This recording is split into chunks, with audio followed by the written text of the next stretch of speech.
Before starting this video, I'm gonna ask you for a tiny favor, not to get bothered by this book, because I'm gonna be holding it for the entire video just because of that tiny little black dot, the microphone. That thing has ruined every collar that I own, and for that reason I'm putting it on a book until I get a new one, a wireless one probably. And until then, I'm gonna urge you to not get bothered, most importantly, distracted by the book. This one, by the way, is a beautiful copy of White Nights by Dostoevsky. Beautiful recommendation. In this video, we're gonna talk about the art of letting the library choose your readings for you. It's no art whatsoever, it just felt good to say. And for me to do that, there has to be a little bit of backstory. So I'm gonna talk about my background. As you might have noticed from the channel's name, my name is Yusuf. I'm Moroccan, I live in Madrid for about 2.5 years. And believe me when I say that finding books in Madrid is not an easy task. And this has never happened to me before, since I lived in France for about 2 years before, and I speak French perfectly, so I never had the problem of finding books in another language other than the language of the country that I live in. I hope that makes sense. But here in Spain, I cannot read in Spanish, not yet anyways, so I had to settle to whatever the bookshops were offering. But since I only go to small bookshops and second-hand ones, you never find what you want. So basically I just accepted my fate and settled for that, and ended up with a stack of books that I'm sure nobody has ever heard of but me, the writer, and the publisher. And believe it or not, it worked. I ended up finding and discovering new books, major works that I personally never heard of, and nobody would ever recommend them to me. I ended up discovering one of Germany's most talented writers, Hans Fallada. I'm not sure if that's how it's supposed to be pronounced. And I don't know if you know about him, but at least to me, he was unknown until that point. Obviously, I would be lying if I said that all the books that I took randomly from the bookstore were great.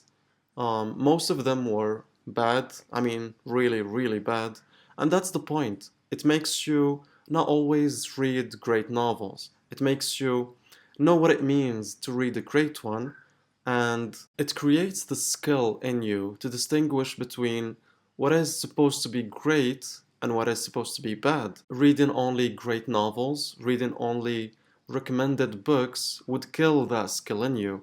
And once you start reading a book that is supposed to be great because everyone says so, you feel like you have no right to say otherwise. Second reason of why you should every now and then pick books randomly is to escape the algorithm.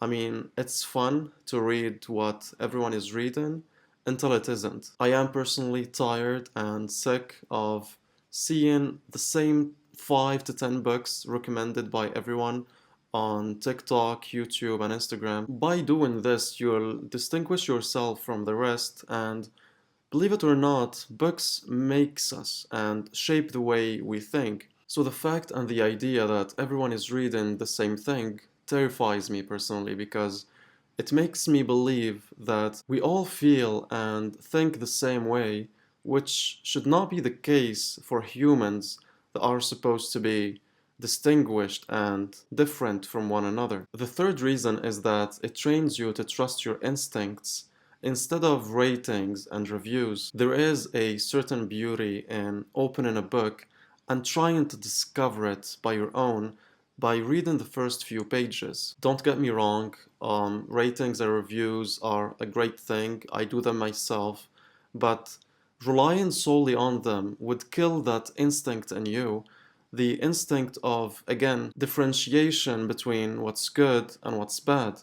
The next reason is that it restores the element of surprise, the element that I think we have lost recently with book recommendations. And I'll give you a simple example of that. If you've ever talked to someone who has never read major works such as War and Peace or Crime and Punishment, they would probably have an idea that Raskolnikov went through something, he killed someone and went through emotional trauma, then surrendered himself. I mean, knowing the plot of these major works won't ever hold me back to read them, but to deny someone from the element of surprise is in itself a bad thing, since it's a crucial thing to most people when reading literature. The last reason of why you should let the library decide for you is a bit personal and emotional, I would say, is that it deepens your relationship with the library itself. The library stops being just a place to hunt down specific titles and becomes a place to wander, to browse, and to get lost. Over the time, you'll start noticing patterns in what the library buys, which sections are heavily used, and which shelves are neglected. You build a quiet, personal relationship with the place. I think those were enough reasons to make you escape the matrix and to browse and to wander your local library and to find out about new authors, new titles, new types of literature. So if you like this video, if you agree with me somehow, let me know in the comments. If you don't agree with me again, if you think that I'm just blabbering and this method makes no sense, which I'm sure might be true, let me know in the comments. This video was brought to you by Dostoevsky's White Knights, and until the next one.